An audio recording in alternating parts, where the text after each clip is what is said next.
So, how you doing? I've not given you an update in a long time on stuff that I've been working on. So I've been working on some saws, and working around the property and everything. So I'm just going to kind of give you a little update on a lot of that stuff, and kind of give you a little update. That way you have an idea of what's coming. You know what I mean? So let me show you what I'm talking about.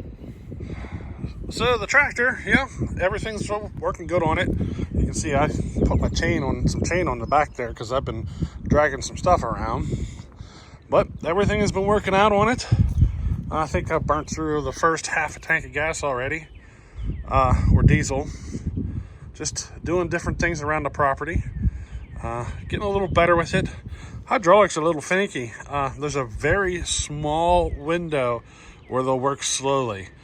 So they're almost like an on-off switch. It's basically either they're not moving or they're going full speed. And there's just this tiny little window in there to where they'll actually move slow. So she's taking some getting used to working them hydraulics. Now my mower's been taking a bit of my time. She broke down on me, and I was going to take care of it through the winter, but I didn't. We procrastinate. So I've been working on it a lot. The whole fuel system was all messed up. The pump was out, all sorts of stuff. And through my adventures of working on it, I had to pull the carburetor apart a couple of times, but the bolt that goes up through the bowl stripped out.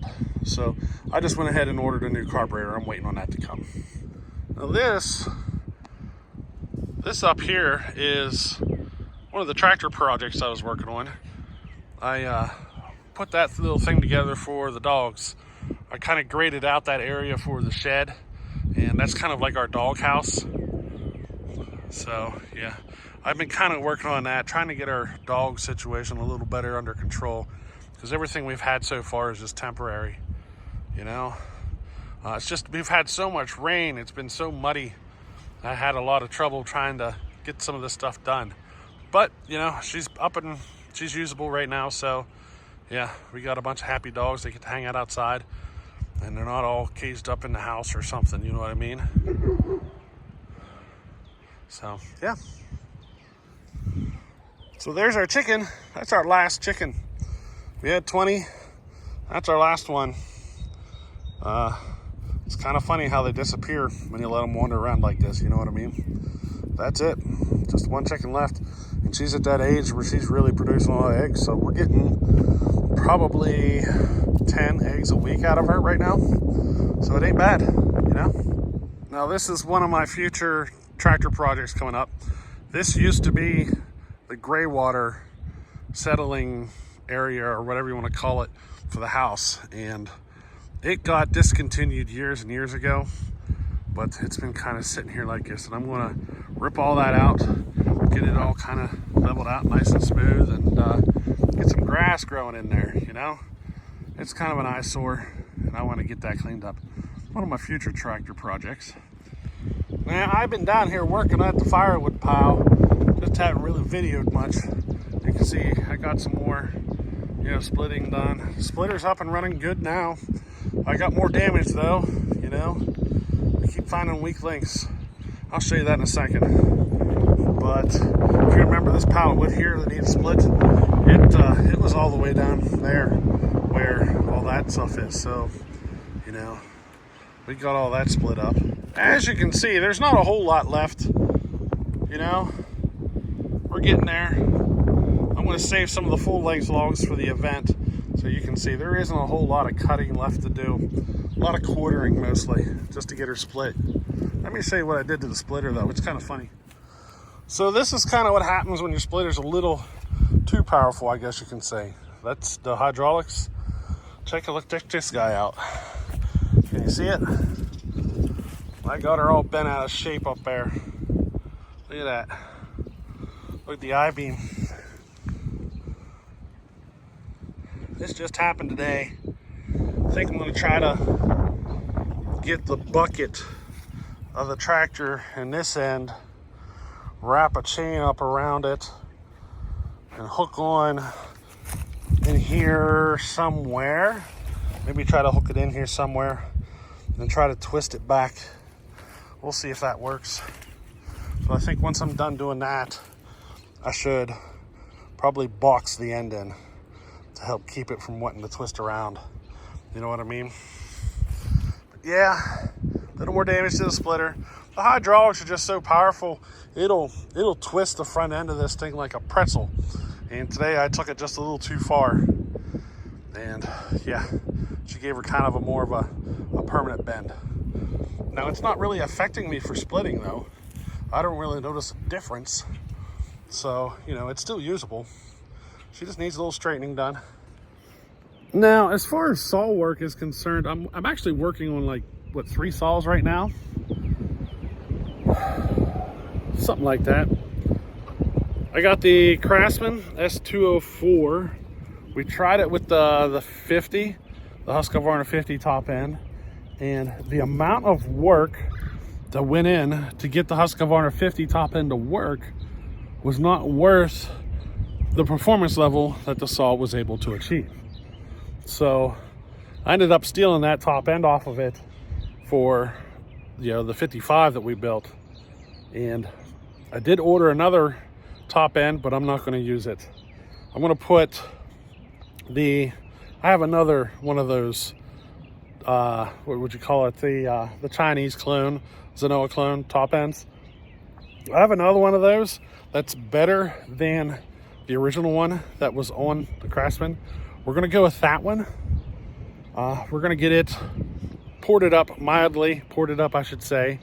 And I'm debating right now because we might turn that into a pipe saw, like expansion chamber type build. So I'm kind of debating on that because, you know, we can put that top end on it, put an expansion chamber on it, and maybe even throw some extra fuel in it. You know what I mean? Some wild fuels, but we'll see how that progresses. But right now I plan on just doing a port job and basically just a basic mild port job on it, and then throwing an expansion chamber, I think. And that should actually have it performing better than my John Cutter 5800, I think. That should be enough to get it performing better than that one. So we'll see how things progress on that saw. I am putting a different top end on it. Now I am also working on my G366. It's the clone of the Stihl MS361. I'm currently working on converting it to methanol, but I'm waiting on a carburetor to show up. I ordered a carb. It's been like 2 weeks and it's still not here yet. It got lost in the mail, like it ended up getting shipped to the wrong area. So I'm waiting on it to show up, and I can work at getting that carburetor on it and work on getting it converted to methanol. We're just waiting for the carb to show up. And then I'm also building another saw, which is almost complete. I need to switch hands here, but I'm going to cover the camera. There we go. But yeah, I'm actually building another saw too. I'm building a Partner S55. It's almost done. It's actually in the assembly stages right now. I don't know if the carb on it is any good. I won't know until I try to start it up. But basically, I was actually assembling the saw and I broke the piston ring. First time I've ever done that. I was trying to put the top end on and I gave it a little nudge and snapped that ring.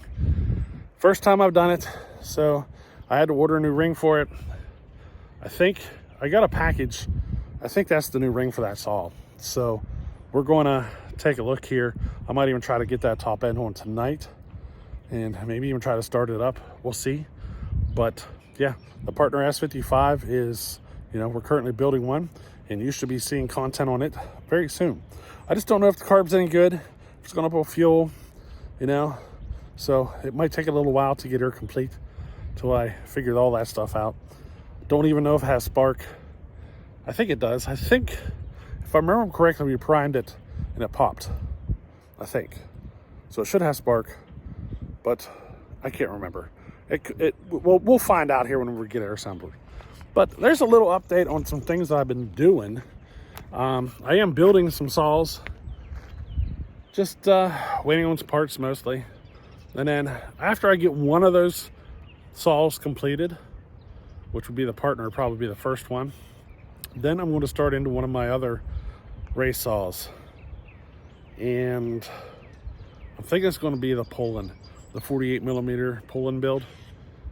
It's basically the a copy of Dyno Joe's Pullen that he won. He took first place, I think, with one of these at Solfest. So we're going to try to kind of build one, kind of, I guess you could say kind of mimic it, but we're not. We're going to build it my way. But it's basically starting with a well-known saw that can perform very well. And it's a 48mm build. So that's coming up soon here on the bench. I think after we get the partner done, it should probably be the first one completed out of these 3 saws that I'm currently working on. So yeah, just a little update of some things we've got going on. And hey, I hope you enjoyed this. Catch you in the next one. Later.